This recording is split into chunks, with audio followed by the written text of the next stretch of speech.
Hello my friends, let's go straight to the front line. We have two of the good news coming from the Pokrovsk direction. Well, first of all, Ukraine took the part of the Udachne village. We have the confirmation this village is very important because it is located on a railroad. And here we have the drone video showing Ukrainian army in operation. And later on, Ukrainian soldiers put a flag on one of the buildings which was liberated. It confirms the presence of Ukrainian soldiers in northwestern part of the village.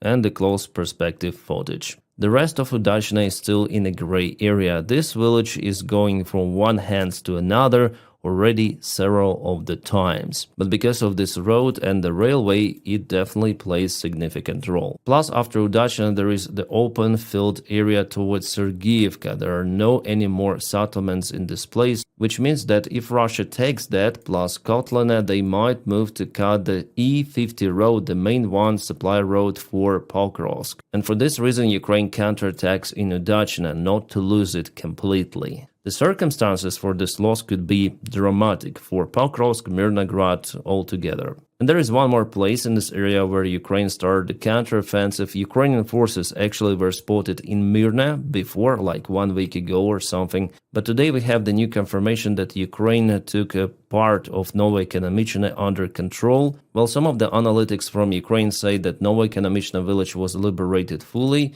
They said that Ukrainian forces went through all of the streets. But we have just this drone image showing the presence of Ukrainian army not far away from the local church. And again, Ukrainian flag was put on one of the buildings. I think it's the local school or something like that. Oh no, that's the post building, but it was destroyed. Also, we have the presence of Ukrainian army. We may check different Telegram channels. Well, 100% Ukrainian presence is out there, and it's not like very small sabotage group. No, those are regular Ukrainian armed forces. Because you know the variants with a couple of the Russian soldiers going to the gray area and putting the flag somewhere. But for Ukraine, I haven't seen those kind of the cases, and usually Ukrainian flags at least last for some time. As for Russians, immediately that they are spotted, they are just ambushed by drone strikes. And their flags as well, just check out my recent videos about the stuff and you'll see everything. Well, the idea of this Ukrainian counterattack is obvious, it's just to push Russians away from Mirnograd. However, there was the risk for our guys to get trapped. You see this blue corridor they created, but Russians tried to offense from Mikhailivka with their armored vehicles. It is not just my analysis, we have it from the Micro73 analytic who posted those kind of the military maps. Russians went here and attacked trying to trap Ukrainian army. But if you check the evidence, you'll see that it didn't work well for Russians. Yeah, here we have the drone image showing the Russian convoy, so motorcycles, all-terrain vehicles and armored vehicles, plus what is this? Is this a civilian one? Well, I don't think so, and this convoy was capoted on the way. Then there was one more attempt. Several of the armored vehicles moved to Mirnograd, and here they were hit by drones. One more Russian big attack, I would say, because then Russia uses more than 3 vehicles, it is already a big attack. And I guess Ukraine even used HIMARS system or something really big, because it's not the usual artillery shell or drone strike here. The Deep State military map source report that Russia lost 9 of the armored vehicles in many of the areas. Some of them were not even capable to get into Ukrainian positions. So there was this attack attempt to cut Ukrainian army in Novoye Ekonomichne and straightforward attack also to Novoye Ekonomichne, where Ukraine went recently and moved further, but this attack for Russia and this one totally failed. By the way, Russians used the forces of 155th Putin's favorite brigade, Russian Marines, who did lots of the war crimes in this war in Kharkiv region, in Kiev Oblast, Bucha. Well, just a couple of months ago, Ukraine decapitated brigade launching the strike in Kursk region on their command headquarters. Russia lost generals, colonels and other officers. So we see that Pokrovsk direction is the #1 priority for the Russian army despite its losses in this area. Moreover, according to the most recent information, Russia sends their main reserves to Pokrovsk. There are 3 main objectives for them. First, to occupy Pokrovsk and Mirnograd, plus expand towards Dobropilya. You might see those attack vectors here. They want to encircle the main cities of Slavyansk, Kramatorsk and Konstantinovka.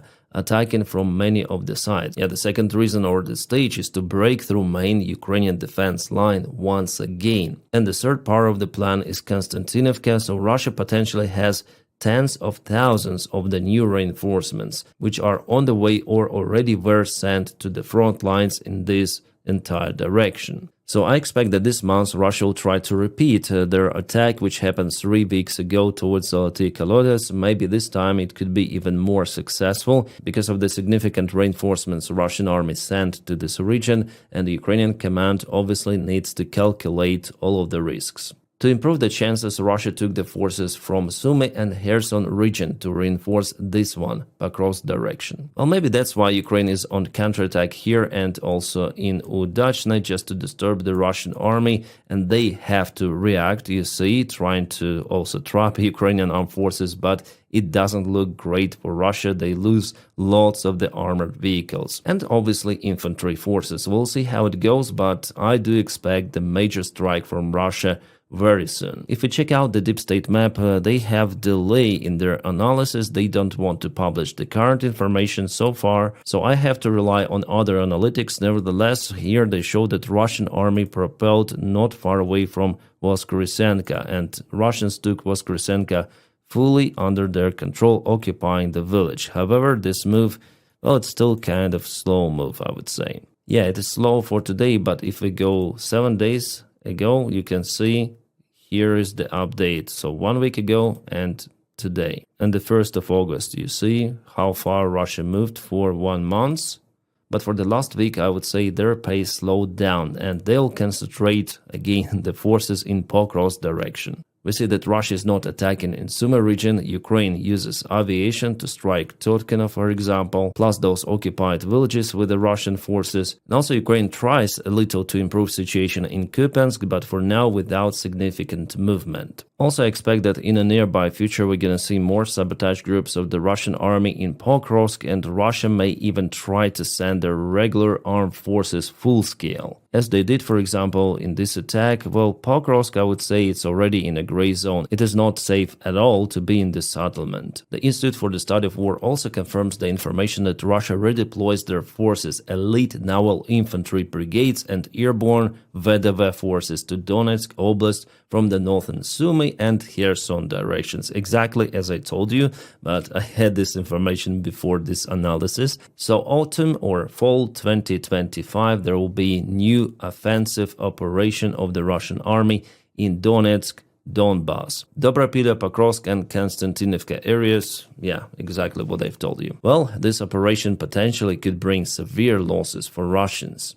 Absolutely crazy ones if they advance right away with a mid-wave major strikes. Just the last weekend they lost 9 vehicles in Mirnograd alone without achieving results, and just imagine if they use the big number of the forces. It's gonna be crazy for them, but they have still chance to break through again. But for how long and for what cost and what is next? You know, it seems like Putin thinks that his army is just infinite. In fact, it's not like that. Alright, Simferopol airfield. I was wondering what Ukraine used out there. I thought drones. Yeah, those were drones, but I didn't know that those were FPV drones. The airplane type of the FPV drones, and this is the Mi-8 helicopter of the Russian army, which was hit. Just yesterday I've told you about Simferopol International Airport. At first I thought that it is the military airport, at least it could be, yeah, because it's very close to commercial one, but after all, it is a commercial airfield where the Russian army places its military. So one helicopter is gone and there is the other one, also I guess Mi-8 helicopter. Yeah, it's very hard to control those kind of the drones. I think they should be modernized and developed. Well, this drone hit the ground in front of the helicopter. However, it was very close, so helicopter caught fire and burned down. We saw it on satellite images with you before. With this video, we have just different perspective. And also the Russian Navy ship or tugboat, yeah, was hit by a drone as well. Oh, what's that? Those are the pictures of the Russian FSB officers of the border control. They were placed in headquarters in Belgorod region. 5 days ago, Mr. Heimers decided to visit their place. Successful visit, as you may see judging on this picture. And it's not the only FSB headquarters which was attacked recently. Also, Ukraine launched missile towards Armyansk at the border with Crimea, where we have the confirmation about Kaboom, as rumors say Ukraine used Flamingo missiles. But honestly, I don't have the confirmation about that missile in real active battle use yet, even though some of the YouTubers, they say about first strikes of Flamingo missiles, but we have just statements. We don't have the visual identity of this cruise missile. But nevertheless, in Armyansk, the strike was also successful, and maybe we're gonna see those kind of the photos from that part as well. Baba Yaga drone operation, really harmful for Russian positions, and it may fly for a very long distance. Yeah, at least they have generator still working. But the vehicles are no-go. This one and that one. One more. This is motorcycle. As you can see, it's gone. I think it's different position. Also, lost buggies, they're all-terrain vehicles. Yeah, everything is gone there. And the cover itself is not the cover any longer. Baba Yaga drone really rules, and Russians do not have those kind of the drones in their army. Yeah, someone may say that it's some sort of the swamp, but no. Yeah, it's okay water for Russians to drink, and this guy, he's really satisfied with that swamp. The Russian soldier says that it's the best moment for him to find the swamp or pond to have the drinkable water. I wonder if it is really drinkable. I think they can boil it after all, and it could become drinkable, at least partially, but still it will have some certain smell. My friends, thank you so much for motivating me to film more with your kind support on Patreon. The link for my Patreon is in the video description just below, and I wish you all a peaceful sky wherever you are, and have a great time.